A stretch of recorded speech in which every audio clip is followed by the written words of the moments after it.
Hello and welcome to the Lowdown. For this episode, I'm going to be covering GalaxyCon from Columbus, Ohio. We have a lot of interesting things over the next few days, including a costume contest and, of course, a Street Fighter tournament. So stay tuned and you'll be seeing some of that. Recently, I was invited along with a couple of other ZTV producers to go film at GalaxyCon 2024 in Columbus. GalaxyCon took place over a weekend in early December at the Columbus Convention Center, and to say that the convention was busy would be an understatement. Thousands of people attended, and it felt like half of them were in cosplay, and a quarter of those cosplayers were characters from Hazbin Hotel.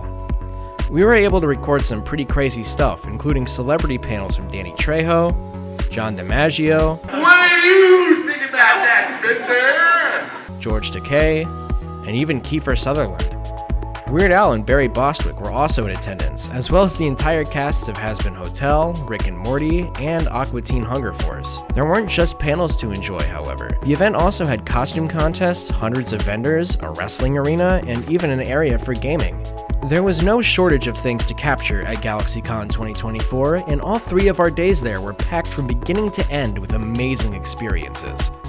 There were 2 major costume contests we were able to spectate. The first one was the video game cosplay contest, where contestants dressed as some of their favorite video game characters. It was a stiff competition with a lot of interesting, notable costumes. They had everybody come out individually to show off their outfits before having them all gather on stage in teams.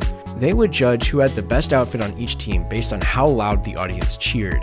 Then, those who won would be judged in the same way. They used the system until they had just 2 costumes left, the Warrior of Light from Final Fantasy XIV and Venom from the Marvel Universe. It seemed to be a close competition, but the Warrior of Light won out in the end because of a pair of extendable and retractable wings. The other major contest we viewed was the overall cosplay contest. This contest differed from the other one because not only did it encompass all forms of media, but the categories also came with cash prizes equaling up to $2,500. Needless to say, this competition was intense. This contest was judged not by the audience, but by a panel of professional cosplay judges who are looking not only at how a cosplay looked, but also the kind of effort and time it would take to create a costume. There are multiple categories: novice, journeyman, and master.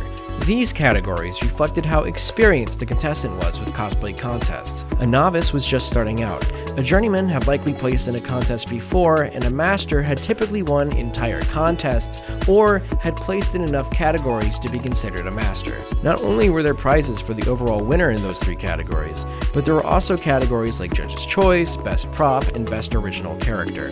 There were so many contestants and winners that I could be here for the next 30 minutes talking about how many there were. Overall, though, the winner of the costume contest went to Paint Wizard, who created her outfit entirely by hand. There was also a brief intermission from Dr. Zaius from the Planet of the Apes series.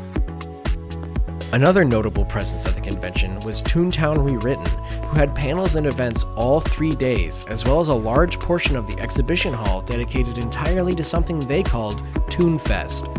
Toontown Rewritten is a fan project bringing back servers for the once defunct online game Toontown. Disney, the once owners of Toontown, have been allowing the Toontown Rewritten team to bring the game back as they please, and Toontown Rewritten has been running for years now. Toonfest is a celebration of all things Toontown.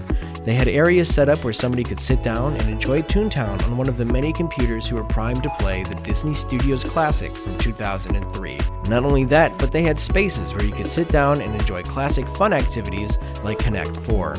We were also able to get in and record a round of Funny Feud, a Toontown-themed play on Family Feud where teams competed to see just who was Toon enough. Our weekend at GalaxyCon was certainly an interesting one. There's so many highlights and interesting moments from the trip that it's all formed into an unforgettable experience for those who went. The sense of community, the sense of pride in one's work, especially from the cosplayers, and what seemed like an overall feeling of excitement in everybody we spoke to really rubbed off on us. It was amazing to see so many people unified in their interests, knowing that many had traveled hours or across state lines just to be there. Conventions like this are a way for a fan to connect with the people who make the content they adore. For many, it's the only opportunity they'll get to tell a creator or an actor how much their work means. All of that combines to form something like magic. The feeling of going to a convention like GalaxyCon is difficult to describe, but it's very similar to being a kid in a very large playground.